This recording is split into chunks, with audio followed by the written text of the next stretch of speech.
잠깐! 최준영입니다. 다양한 지식을 연결해서 큰 이야기를 만들어내는 경험. 어디서? 위즈덤 칼리지에서 함께 하시죠. 네이버에서 위즈덤 칼리지를 검색하세요. 자, 그러면 우리 교보증권의 박병창 부장님 모시고 이야기 들어보도록 하겠습니다. 어서 오십시오. 예, 어서 오세요. 안녕하십니까? 네, 반갑습니다. 네. 자, 우리 박병창 부장님과 함께 어제 시장 마감부터 오늘 시장의 전망 그리고 주요 이슈들까지 쭉 한번 정리해서 가보도록 하겠습니다. 네, 미국 시장은 소폭 조정 하락이 있었고요. 뭐 큰 폭은 아니었습니다. 최근에 지난주에 단기 급등을 했지 않습니까? 상승 양봉의 작은 음봉 정도로 나왔습니다. 나스닥은 0.7% 하락했고요. 11,524포인트입니다. 지난번 저점이 1,500포인트 정도입니다. 그래서 그 수준을 좀 아시면 될 것 같고요. 다우는 0.2% 하락, S&P 500은 0.3% 하락했습니다. 유가가 좀 올라왔습니다. WTI가 109달러까지 올라왔고요. 그래서 에너지 관련주가 상승을 했고 나머지들은 조금씩 하락하는 그런 모습을 보였습니다. 네. 지난주에 반등한 그 부분에서 약간 조정을 좀 보인 거고요. 그 직전에 이제 하락폭이 있었는데 그 한 50% 수준에서 매수세가 좀 약화되면서 눈치 보기를 하는 그런 모습을 나타내고 있습니다. 1월 이후에 반등 후에 이제 재반락하면서 반복하는 그런 모습을 나타내는데 이번에도 좀 그런 특징을 좀 보이고 있고요. 네. 전체적인 지표들은 큰 움직임은 없었습니다. 뭐 국제 수익률 조금 올라왔고요. 달러도 좀 떨어지고 그 정도 수준입니다. 그러니까 전반적으로 좀 눈치 보기를 하고 있다. 그렇게 보시면 될 것 같고요. 우리 시장은 지난주 금요일 날 급반등을 했죠. 그 반등 후에 차익 실현 매물이 오전에 좀 있었습니다. 근데 아침에 좀 극복을 했습니다. 이것은 이제 이런 것 같습니다.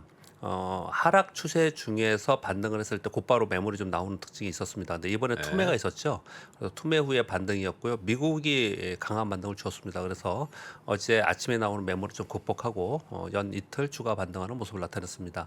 코스피는 1.49% 반등을 해서 2,401포인트 마감했고요. 코스닥은 2.71% 반등을 해서 770포인트입니다. 우리 코스피 수준은요. 2,600포인트가 직전에 있었던 박스권 하단 부분입니다. 그러니까 상당 부분 내려와 있어요. 그래서 레벨 다운된 가운데 그 하단에서 움직이고 있다라고 보시면 될 것 어제 같습니다. 간신히 2,400포인트 턱걸이했네요. 2,401포인트. 예, 간신히 덕거리했습니다. 근데 오늘은 이틀 급등해서 매물이 좀 나올 수가 있죠. 근데 그런 것들을 얼마나 강하게 나오는가, 또 그것을 극복하는가, 뭐 지금은 이제 네. 그런 걸 눈치를 볼 수밖에 없는 그런 상황입니다. 어제 반등을 보면요, 낙폭과대 종목들이 우선 반등하는 그런 특징을 좀 보였고요. 그리고 이익 전망이 뚜렷한 종목들을 우선 반등했습니다. 그런데 반면에 어제 반등이 좀 약했던 것들을 보면은 향후의 성장을 기대하거나 향후의 정책을 기대하거나 향후의 지표가 바뀌면 거기에 따라서 어떻게 움직일 네. 것이다. 이런 시나리오 있었던 네. 그런 종목들은 어제 상대적으로 약했어요. 네. 즉 이제 확실한 것만 하겠다라는 거죠. 또는 빈집에 찾아가겠다. 네, 그런 특징을 좀 보였다라고 보시면 될 것 같고요. 연 이틀 반등을 했는데 금융투자가 어제 2,866억 순 매도했거든요. 지난주에 떨어지는 구간에서 그리고 반등하는 구간에서 금융투자가 프로그램으로 매수를 많이 했는데 그 부분은 다시 매도가 좀 나오고 있는 그런 상황이고요. 투신과 사모펀드가 좀 사주면서 종목별로 반등을 했다고 네. 보시면 될 것 같습니다. 네. 매크로 시황은 뭐 이런 것 같습니다. 조금 이따 이제 김영익 교수님 오늘도 나오시는 것 같은데 이게 워딩을 좀 보면서요, 뭐 이런 것 같습니다. 인플레이션 충격, 그리고 금리 충격, 그리고 경기 및 실적 충격, 그리고 위기가 오냐 안 오냐, 뭐 이런 지금 이제 사이클에 있는데 지금 어디쯤에 있다고 표현하는 건지 이걸 지금 짚어내는 게 이제 중요한 것 같습니다. 그렇죠. 그러니까 시장도 지금 어디쯤까지 반영을 하면서 움직이고 있는지 이런 네. 부분인데요. 일단 지금 현재 당장은 인플레이션 충격이나 금융 긴축 충격 이 부분은 지나가 있는 상태로 보여지고요. 네. 경기 및 실적 충격 여기인데요. 그래서 지금 2분기 경기 지표 및 기업 실적이 나오는 구간에 들어가 있지 않습니까? 그래서 거기에 집중하는 그런 모습을 나타내고 있고요. 어제도 잠깐 언급을 드렸지만 7월 중순에서 말까지 실적 발표가 거의 대부분 집중되어 있고요.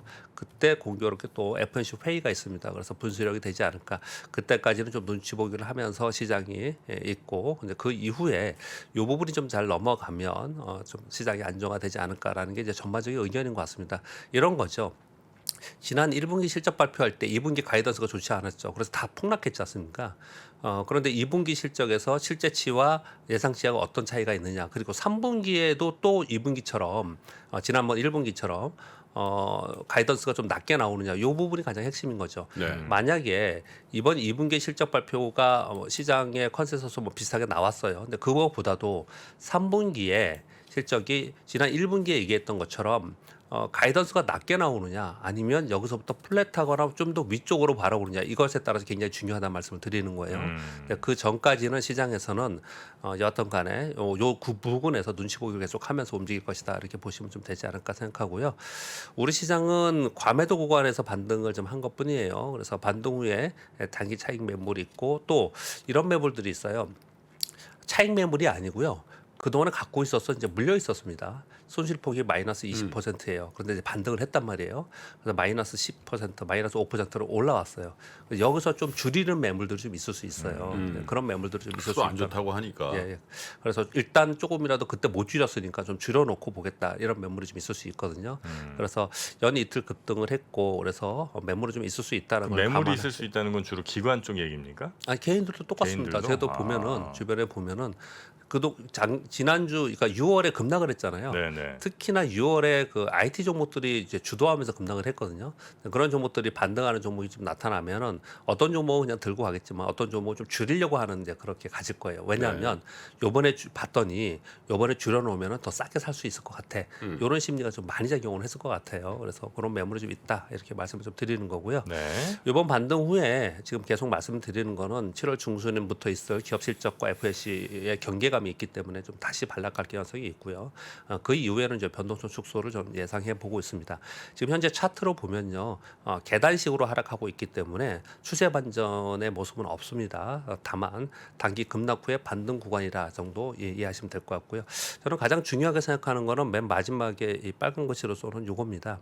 이번에 시장 급락하고 반등하는 과정 속에서 실적이나 수급이나 성장의 기준으로 향후에 어떤 종목이 진짜냐 이게 좀 구분이 좀 되는 것 같아요. 네. 근데 이걸 구분하는 게 가장 중요하지 않을 거라고 생각하는데 예를 들어 보겠습니다. 대형주들은 뭐 말씀드려도 되니까 중소형주는 제가 빼고 여러분들이 각자 의견들이 있으실 것 같고요.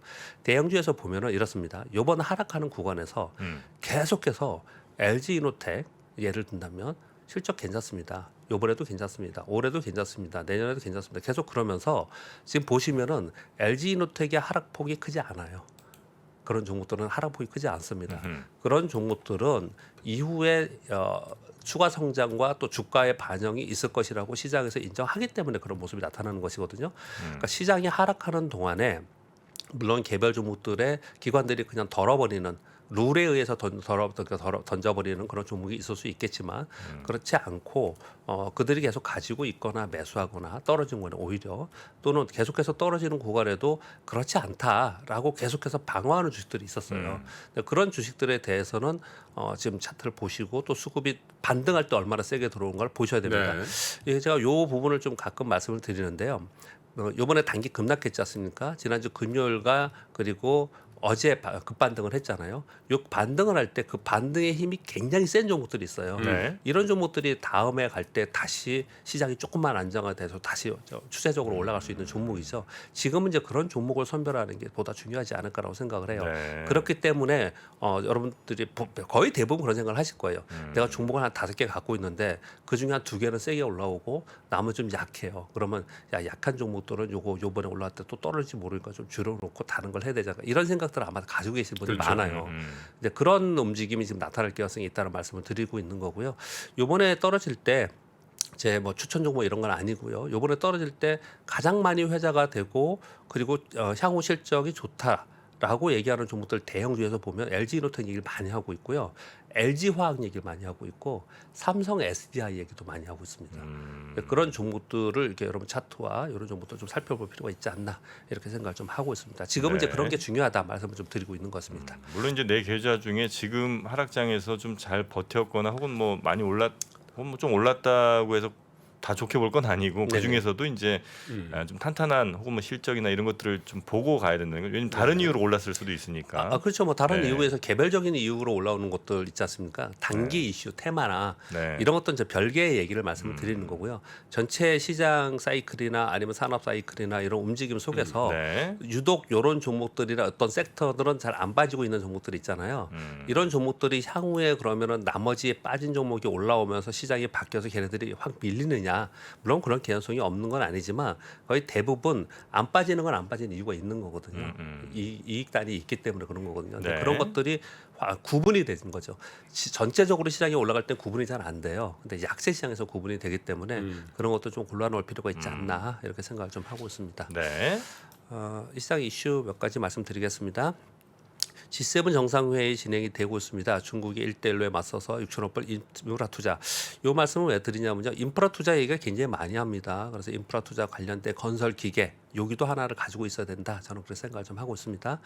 러시아산 금 수입 금지 그리고 러시아산 원유 및 가스 가격 상한제 추진. 이것 때문에 어제 원유 가격이 좀 올라왔어요. 그래서 이런 부분들이 뉴스가 있다는 걸 알셔야 될 것 같고요.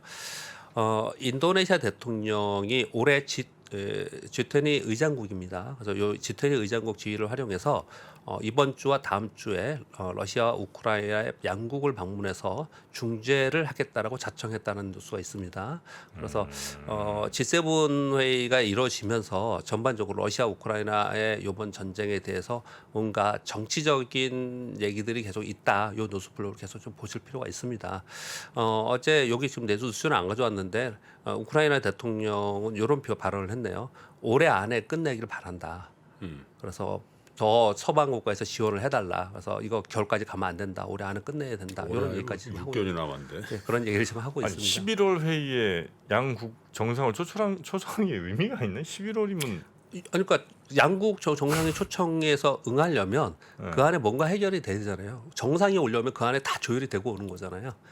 그러니까 이제 기대를 좀 해본다 이런 얘기를 좀 하고 있는 거고요. 인도네시아 대통령으로서는 뭐 존재감 부각하는 거지. 뭐. 네. 희망상. 그렇죠. 다 정치적인 이유인 거죠. 네. 그러니까 이것에 어떤 희망을 갖자라는 게 아니고 이런 흐름이 있다라는 것들을 우리가 뉴스 플로우를 봐야 된다 말씀드리는 거고요. 네. 어제 오늘 가장 큰 뉴스가 요 세 번째 뉴스였죠. 러시아가 첫 2018년 이후에 첫 외화드 표시 국제 디폴트 됐다라는 거지 않습니까? 근데 뭐 이런 얘기를 하는 겁니다. 그냥 결론만 말씀드리면 뭐 일단 금융 시스템을 막아놨기 때문에 그런 거 아니냐. 그래서 결국은 나중에 사후에 러시아 대외 신용도를 하락시킬 것을 목적으로 한 게 아니냐. 뭐 이렇게 얘기를 많이 하고 있습니다. 그래서 이것은 지금 크게 시장에서 반영되고는 있지는 않습니다. 근데 아무튼 이 뉴스가 계속 가장 많았고요.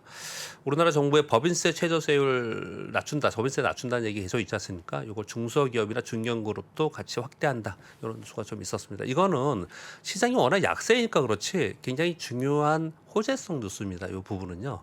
그런데 우리나라 지금 여기에 반응이 많이 안 되고 있는데 계속해서 알고 계셔야 될 내용이라고 생각합니다. 최고 세율 낮추는 게 아니고 최저세율 대상을 확대한다 이거죠. 네, 그렇습니다. 그리고 개별 섹터와 종목별로 보면요. 어제 그 현대기아차와 그리고 부품사들이 막 9%씩 급등을 했어요. 요건 지금 블룸버그에서 현대기아차의 전기차 지배력이 확대됐다는 뉴스가 기사가 있었거든요. 네. 기사 기사 워딩이 그대로 제가 다운표로 가져왔습니다. 현재 미국에서 가장 핫한 전기차는 테슬라가 아닌 현대 아이오닉 5와 기아 EV6다. 이런 기사가 있었어요. 그래서 어제 관련돼 가지고 어제 현대기아차도 좋았고요. 물론 지수도 반등을 했지만 네. 특별히 일부 부품사, 전기차 관련된 부품사들이 한 10% 가까이 급등하는 종목들이 많이 발생을 했습니다. 거기에 더불어서 미국의 포드사가 배터리 생산 라인 구축을 따로 하는데요. 이게 지금 SK 온하고 같이 하거든요. 그런데 따로 생산 라인을 구축한다는 건데 국내 장비 업체의 세 군데 CIS, NS, 하나기술 우선 협상자로 선정을 했어요. 그래서 7월부터 공급 계획을 한다는 뉴스가 어저께 있었습니다. 그러니까 자동차 관련된 뉴스를 좀 전해드린 거고요. 좀 전에 삼성 SDI 2차 전지 관련돼서 SDI 뉴스가 굉장히 많습니다. 어제 보고서 나온 것 중에 삼성 SDI가 제일 많았습니다. 뉴스가 이겁니다. 키움하고 NH에서 보고서가 나온 건데 NH에서는 목표 주가를 120만으로 상향을 했습니다. 20% 100만 원에서요. 키움에서 자료 나온 것들을 이제 구체적으로 말씀을 드리면 OP 마진이 삼성 SDI가 56.5%이다. 비교해 보면 CATL이 6%, LG에너솔루션이 4.2%, OPM이 계속 높기 때문에 매출이 늘어난다면 결국 삼성 SDI 실적은 계속해서 훨씬 더 남들보다 빨리 좋아질 거다. 이렇게 얘기를 하는 거예요. 지금 천안 파일럿 공장을 지금 가동됐고요. 이게 이제 끝나고 나면 인도네시아 양산 라인을 구축하는데 테슬라향 버전을 개발하고 있다. 이렇게 얘기를 하는 거예요. 요 띄엄띄엄 몇 번 전해드린 적이 있습니다. 테슬라 전기차를 분해해가지고 삼성에서 지금 다 모여가지고 네, 한다 네, 이런 네, 얘기 네. 있었잖아요. 네. 요거 지금 연결해서 지금 계속 얘기를 하고 있는 거고요. 삼성 SDI 기대를 사람들이 이 보고서들이 많이 나오는 이유는 그 다음 뉴스입니다. 요거 지난번에 한번 전해드린 건데요. 글로벌 배터리 시장 점유율을 봤을 때 CATL이 33%. LG엔솔이 14% 정도 되고요. BID가 12%, 삼성 SDI는 4%뿐이 안 되거든요. 상당히 낮아요. 그런데 만약에 이게 성공한다라는 전제가 붙어야 됩니다. 물론 성공한다면 이 비중이 올라가면 삼성 SDI의 성장은 굉장히 크다 이렇게 본다는 거죠. 그래서 이런 자료 보고서들이 지금 나오고 있는 상황이고요. 근데 뭐 삼성 SDI를 떠나서 관련된 종목들이 꽤 많습니다. 조일 알미늄, 상선 EDP, 신흥 SAC. 요즘 보면요. 이 종목들은 우리 그 2차 전지 배터리 관련 종목 중에 에코프로비엔, LNF 이런 잘 안 빠지잖아요. 근데 이 종목들은 물론 빠졌어요. 빠졌다가도 반등의 폭이 굉장히 컸습니다. 요번에 볼 때 한번 좀 체크해 보시면 도움이 되지 않을까라고 생각하고요. 네. 근데 SDI가 예. 영업이익률이 좋은 거는 예. 그나마 이제 그 생산량 자체가 이제 다른 업체들보다 그래 좀 적으면서 그걸 관리를 좀 해서 그런 거고 네네. 만약에 다른 업체들처럼 예를 들어 10% 넘어가게 이렇게 또 네네. 막 뭐가 늘어나면 네네. 그럼 또 오피 마진 또 줄어드는 거 아니에요? 네, 그럴 수 있습니다. 근데 제가 지금 네. 이걸 간략하게 요약해 와서 이렇게 됐는데요. 이런 네네. 포털에 보시면 지금 키움에서 아. 지금 나온 NH에서 나온 요 보고서에 뉴스들이 쭉 떠 있어요. 아, 네네. 거기 보면은 왜 이런가라는 설명이 구체적으로 좀 되어 있습니다. 네네. 그래서 한번 좀 꼭 읽어 보시면 도움이 되지 않을까라고 생각하고 알겠습니다. 여기에 관련된 종목들이 많기 때문에 요거는 꼭 요 종목을 하지 않는다 하더라도 그리고 꼭 살펴봐야 되는 뉴스다라고 생각합니다. 그리고 시스템 반도체 기술 개발에 집중한다는 뉴스가 어저께 굉장히 있었죠. 향후 몇 년간 뭐 1조 정도 투자한다. 요 뉴스가 있었는데요. 뭐 당연히 해야 되는 뉴스인데 제가 이제 뉴스 가져온 이유는 뻔한 얘기들을 했지만 지금 현재 상황을 좀 보자라는 거죠. 우리 국내 메모리 반도체 세계 점유율이 56%예요. 메모리 반도체가요. 삼성전자하고 하이닉스가 시스템 반도체 점유율이 3%뿐이 안 돼요. 네. 그래서 삼성전자가 답답한 이유는 계속해서 이 얘기를 지금 하는 거예요. 많은 사람들이 이 얘기를 하고 저보다 훨씬 전문가분들 이쪽 부분의 전문가들 맨날 이 얘기를 하잖아요. 그러니까 시스템 반도체의 점유율을 높여야 된다. 시스템 반도체 기술 개발이 더 돼야 된다. 이 얘기를 계속 하고 있는 거예요. 그래서 산학 협동으로 지금 계속해서 이걸 지금 지원하겠다 이런 네. 얘기를 좀 하고 있는 거고요. 저는 중요하게 본 포인트는 두 가지입니다. 하나는 중소기업의 팹리스 지원을 강화하겠다라는 부분 하고요. 네. 전문 인력 양성하고 산학이랑 협정회가 이거 맨날 하는 얘기잖아요. 이것보다도 팹리스 지원 강화하겠다는 내용하고요. 또 하나는 국가 기관의 수요처를 확보하겠다라는 부분이 있었어요. 이런 부분은 직접적으로 영향이 되기 때문에 이런 부분들이 잘 되면 도움이 될 것이다라고 좀 생각을 하고 있고요. 원전 ETF 2종이 상장됐다는 뉴스 어저께 많이 있었죠. 이게 오늘인가요? 오늘인가 내일 이게 상장되거든요. 네. 그 ETF 신규 상장되면 거기에 이게 들어가야 되잖아요. 거기 이제 이거 지분을 사야 되거든요. 이 종목들을. 그래서 관련된 종목들이 좀 움직이기 시작을 합니다. 그래서 편입 비중 순으로 종목들을 보면 포스코홀딩스, 삼성물산, 한국전력 요 순서대로 요 종목들이 요번에 원전 ETF 2종에 들어갑니다. 그래서 관련된 종목들의 수급도 한번 체크해 볼 필요가 있지 않나 그렇게 생각을 좀 합니다. 네. 네. 마지막 하나만 더 말씀드리겠습니다. 이거는 뭐 제가 팁을 안 드리고 여러분들과 한번 같이 한번 또 고민 한번 해보겠습니다. 네. 어제 뉴스에 나온 거예요. FN 가이드 자료는 FN 가이드 자료이고요. 우리나라 시가총액 상위 기업의 증권사에서 나오는 목표 주가의 평균값하고 왼쪽에 있는 파란 거하고 그리고 24일 현재 종가하고의 괴류를 봤더니 뭐예요? 지금 웃으셨잖아요. 이제 그래서 가져온 겁니다. 삼성전자는 50%고 목표가 87,000원인데 지금 58,000원. 지금 이거보다 좀 올랐죠. 그리고 LG에너솔루션, 뭐 카카오는 12만 원인데 지금 7만 원뿐이 안 되고요.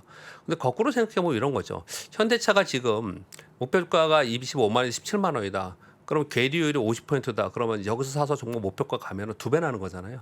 50%라는 건 아래서 올라가면 2배 나는 거잖아요. 네. 그렇죠. 그러면 여러분들이 이걸 보시면 여러 가지의 희비 또는 감정이 교차할 것 같아요. 어떠세요? 아까 우셨잖아요. 아니 그러니까 이게 괴리율이 평균 50%라는 거는 예, 대체로 한 따블씩은 난다는 거 아니에요? 그러니까요. 근데 그 어떤 감정이시냐고 제가 여쭤보는 겁니다. 한번 같이 생각해 보자는 겁니다. 이 증권사 믿을 수가 없네. 그렇죠. 그런 감정을 많이 갖죠. 네. 이게 뭐야? 도대체 목표 주가를 뭘 어떻게 산정하는 거야? 주가는 여기인데 저렇게 높게 해놓고 또 주가 떨어질 때는 또 막 떨어뜨리고 올라갈 때는 계속 올리고 이렇게 괴율이 높은데 정말 이거 믿고 살 수 있어? 그거 아니잖아. 그래 뭐 역시 못 믿어. 보고 이런 감정을 많이 갖는다라는 거죠. 네. 보면은요. 그래서 제가 목표 주가와 현실이라고 많이 표로 써놨는데요. 근데 그렇습니다. 애널리스트들이 기업 탐방을 하고 기업의 향후 이익을 추정해서 그 추정을 가지고 뭐 물론 이익만 가지고 하는 건 아니고 산업 사이클이나 아니면 환율과 그리고 금리 이런 것들을 다 감안해 가지고 이제 평가를 합니다. 여러 가지 뭐 자산 평가도 하고 향후의 시장 사이즈도 평가를 하고 이제 그런 평가들을 다 곱하기를 해 가지고 이제 목표 주가를 하는데 타겟 프라이스 자체가 사실 지금 현재 주가의 지금 주가가 떨어져서가 아니고요. 늘 굉장히 높아요. 늘 굉장히 높습니다. 사실 이 부분에 대해서 비판도 굉장히 많이 있었거든요. 그래서 이제 제가 이걸 가지고 비판하자라고 가져온 것도 아니고 그리고 이거 못 믿는다 이런 의미로 가져온 것도 아니고요. 어떤 의미를 말씀드리고자 제가 가져왔냐면요. 이런 거죠. 보시면 이 목표 주가를 가는 종목들도 있어요. 이 와중에 가는 종목이 있을 것이고요. 그리고 그것을 넘어서는 종목도 있을 수 있습니다. 근데 그것은 어떤 경우에 발생이 되냐면은 그 섹터가 움직일 때 그리고 그 섹터에 이슈가 있었을 때 즉 섹터에 이슈가 있고 섹터가 움직인다는 얘기는 그 산업의 산업 사이클이 상승 사이클로 접어들면서 이게 따라 붙을 때 간다라는 거죠. 이게 따라 붙을 때. 그러니까 전체적으로 우리가 제가 이걸 보면서 그런 걸 한번 전해드리고 싶었던 거예요. 이런 괴리감이 굉장히 많은데 이 괴리감에 따라서 그러면 앞으로 향후에 목표 주가에 가느냐 그렇게 우리가 그냥 단정 짓고 주식 투자를 하지는 않잖아요. 않는데 향후에 예를 들어서 전 세계적으로 반도체가 갑자기 움직이기 시작을 해요. 그래서 반도체 주식가들이 전 세계적으로 움직이기 시작합니다. 그럼 이 안에 있는 것 중에서 반도체에 있는 종목들은 저 타겟 프라이스를 향해서 갈 가능성이 있다라는 거죠. 그래서 전체적인 종목들을 보면서 산업 사이클하고 시황하고 금리하고 환율을 연계해서 보는 거지 그냥 목표 주가 자체만 보고 하면은 늘 그냥 목표 주가 이렇게 높은데 주가는 왜 이렇게 빠져? 이건 뭐 말이 안 되잖아. 늘 그런 일이 이번에만 발생되는 게 아니고 늘 그랬다라는 거죠. 그래서 그런 부분들을 우리 종합적으로 판단을 하면서 해야 된다. 요 말씀 꼭 이거 드리고 아주 싶었어요. 작은 문제제기인데 네. 계산이 좀 약간 이상한 것 같은데. 왜? 아니 봐봐요. 기아는 11만 4,200원에 7만 7,500원인데 47%고 카카오는 12만 2,100원인데 7만 1,500원인데 70%가 어떻게 나와요? 그건 제가 그것까지는 계산 안 한 거 그대로 그냥 캡쳐온 거라서요. 그러니까 이거 이제 여기서 예, 아마 예. 조사할 때 예. 다른 것도 살짝 보니까 숫자가 약간 위아래가 좀 안 맞는 게 몇 개가 좀 있는 것 같아서. 네. 그거는 네. 계산해 근데 나는 보면 이제 저 나오겠죠. 목표 주가라는 거 있잖아. 네. 저 용어가 잘못됐다고 생각해요. 네. 뭘 목표를 해? 네. 예측, 예상. 뭐 목표라는 건 달성하기 위해서 뭔가 노력하는 게 들어가 있는 거 아니에요? 목표 주가. 그렇죠. 그거 이제 타겟 프라이스를 아마 반영을 그러니까 하다 보니까 그건 이렇게 잘못됐다 된 이거. 거 같지. 목표 주가? 내가 뭐 맞추는 걸 목표로 하나? 음. 그래서 그냥 그 애널리스트들의 예. 예측 주가 예. 뭐 이렇게 하면 저 부분에 대한 강도가 좀 느슨해지는데 예. 목표 주가 하는 순간 있잖아. 예. 굉장히 강한 의조잖아 그게. 그죠? 그래서 목표 주가. 근데 사실 저게 이제 우리나라 시가총액 1위부터 10위까지니까 문제예요. 왜냐면